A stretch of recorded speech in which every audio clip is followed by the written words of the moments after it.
Well, lordy, lordy, here we are again. This, my friends, will be the final video on the 2020 Suzuki King Quad of Death. If you kept up with any part of this story so far, you know that this thing has been a freaking nightmare from the word go. Gentleman brought it in because riding down the road after a pressure wash, and she just stopped. No more, no less. So he got it to me. Started doing a little this sitting there, you know, blah blah blah, blah blah blah, and fuel pump fuse blown. Simple enough. Put a new fuse in it. Fuel pump, no work. So moved along, went ahead, dropped the money, got a new fuel pump. Which, you know, if you deal with this, you know, it's hidden way down there, which is not an easy thing to get to. But anyway, so, new fuel pump installed. Fuel pump now working. Sending pressure up front where it needs to be. And it won't crank. So, back up. Check tip over sensor. Tip over sensor's not working. Bypass tip over sensor. Now everything's coming on. Injectors are working. Everything seems to be happening. Put new tip over sensor in it. Won't do anything. Put a bypass on it, and it works. So we move on. Spray a little help down the old throat there, and she'll fire up. Run like a scalded dog.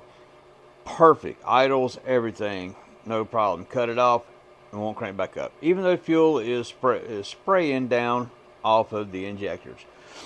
So next thing, let's check the valves. Check the valves for clearance.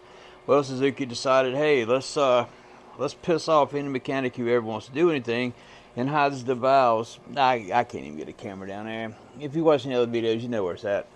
But at any rate, so you have to take off all this, this, the entire steering column has to come away just to be able to get down in there to get to the valves to adjust.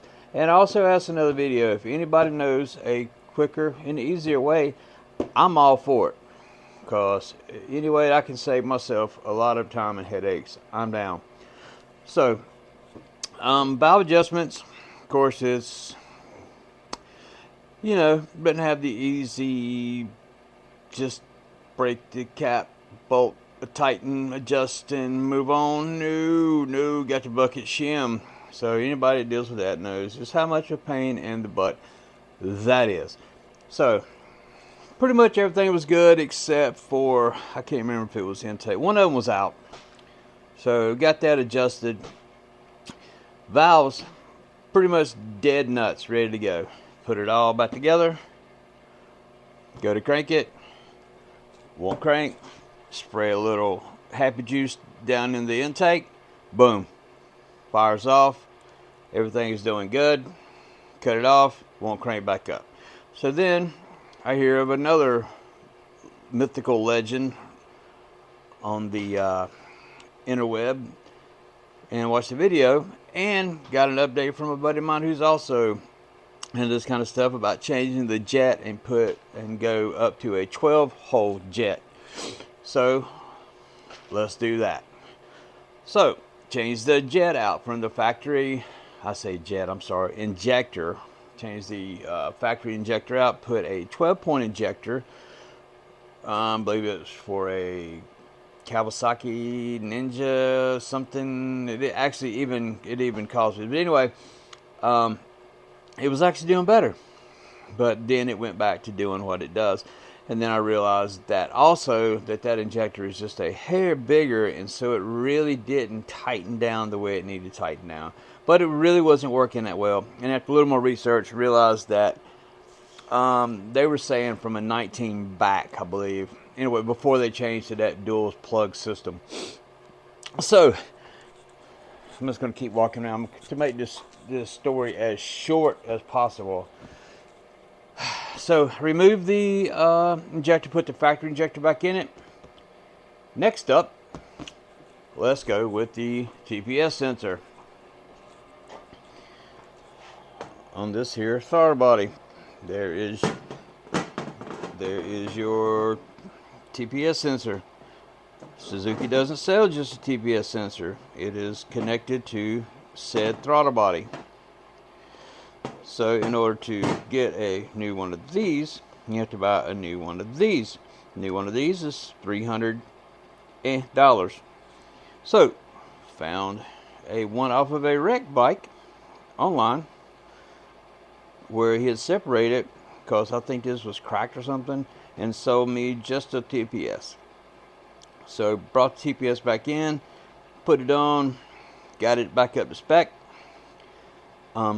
Actually started running a little bit better, and then it fell right back on its face. So now I've done that. Also changed the idle air control, which is right here, which I put on the new one. So let's try coils. Coils run a little weak, kind of arcing everybody. So coils are cheap enough. So I just went ahead, got a new set of coils, another new set of plugs, put it in. Once I got the crank, it run better. But again, back to, it's like it's not getting enough fuel. So in a last ditch effort of doing everything minus putting a new computer in it, went ahead, dropped the money for the new throttle body assembly, brand new from Suzuki, not an aftermarket, straight up legit.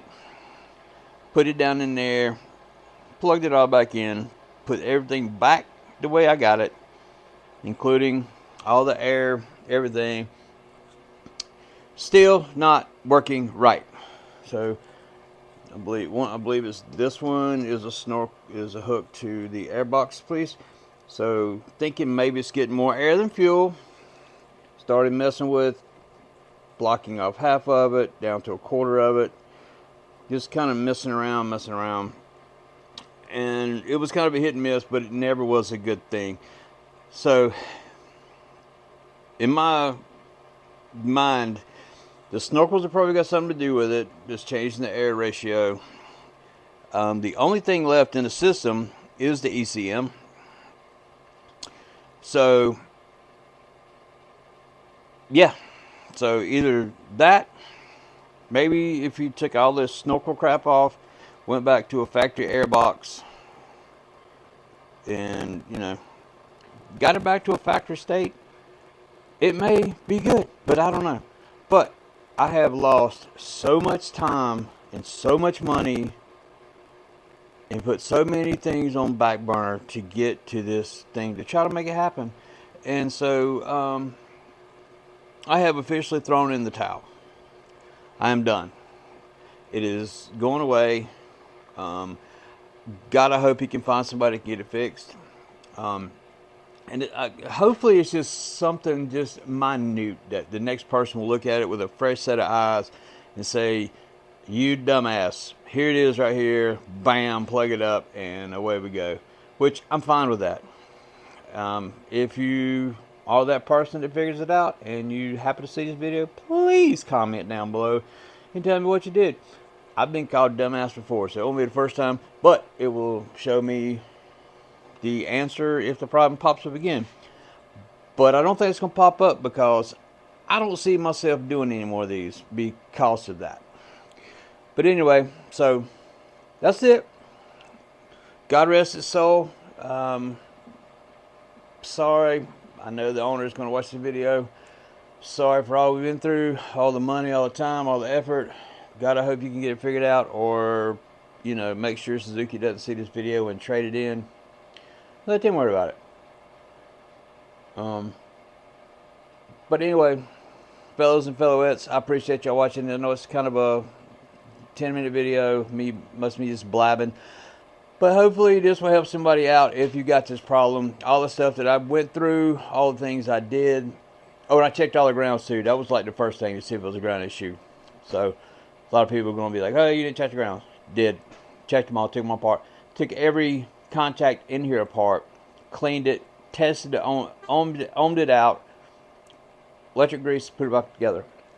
So I did pretty much everything I could do. So there we are. That's it. You guys have an awesome day, an awesome evening. And I have no tagline. I have nothing. Just be good, be safe, keep it upright, and enjoy it. See you guys.